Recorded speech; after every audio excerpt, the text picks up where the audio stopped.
The peaceful village of Gokul was waking beneath the golden morning sun.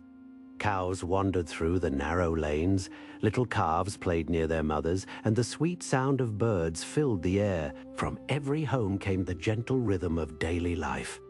Inside Nanda Baba's house, Mother Yashoda was busy with her household work. Near her sat little Krishna, watching everything with his large, beautiful eyes. Although he looked like an innocent village child, he was the lord of the entire universe. Yet in Gokul, no one thought of him as a distant god. To Mother Yashoda, he was simply her beloved son. To the cowherd boys, he was their dearest friend. Just then, a voice echoed through the streets. Fresh fruits, sweet and juicy fruits. A poor fruit seller was walking from house to house with a heavy basket balanced upon her head. The road was long, the sun was growing warm, and she was tired. Still, she continued calling out, hoping to earn enough grain to feed her family. Fresh fruits? Who would like some fresh fruits? The moment Krishna heard her voice, his eyes lit up. He had seen the elders exchange grain for different things. So he thought, if I give her some grain, she will give me fruits too. Little Krishna ran inside. He found a basket filled with grain and stretched out his tiny hands. He took as much grain as he could hold and closed his fingers tightly around it. Then he ran toward the fruit seller.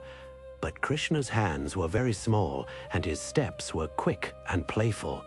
As he ran, the grains slipped one by one through his little fingers. By the time he reached the woman, only a few grains remained in his palm. Krishna stood before her and looked up with an innocent smile. "Mother," he said softly, "will you give me some fruits?" The fruit seller looked at the child. For a moment, she forgot the weight of her basket. She forgot her tiredness, her poverty, and even the world around her. There was something divine in Krishna's beautiful face. His dark complexion shone like a rain-filled cloud. His curly hair gently framed his cheeks, and his eyes were overflowing with love.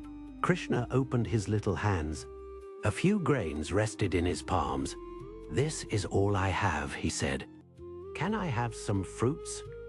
The woman looked at those few grains, and then at Krishna's hopeful face.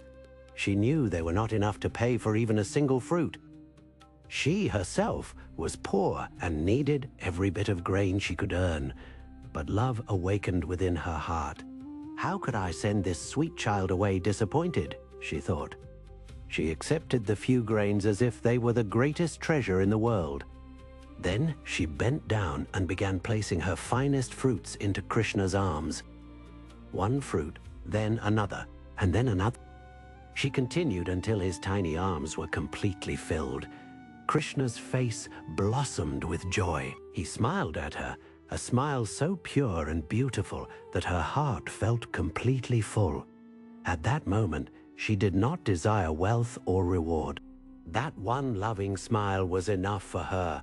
Holding the fruits carefully, Krishna turned and ran back toward his home. The fruit seller watched him disappear into the courtyard.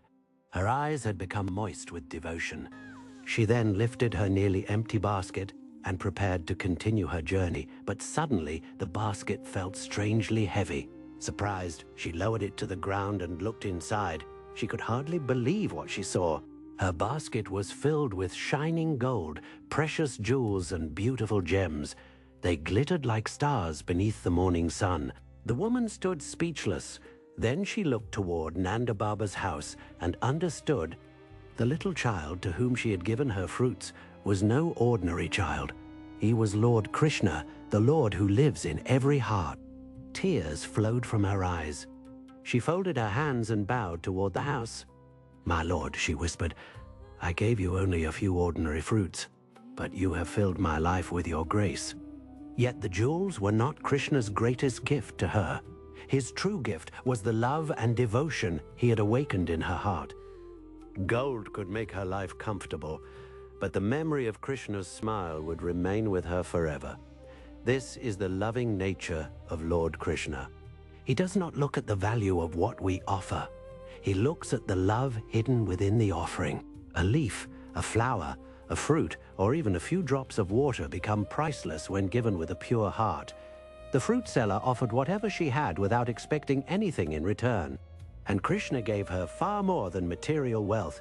He gave her the treasure of his divine love. So never think that your offering to God is too small. Perhaps you have no riches to offer. Perhaps you know no difficult prayers. But you can still offer him a sincere heart, a loving thought, or one moment of true devotion. When we take even one small step toward the Lord, he comes running toward us with his arms full of grace. Thank you. Hope this tale of Krishna has inspired you. For similar stories like this, and to stay connected to divine wisdom, subscribe to this channel so that we can meet again.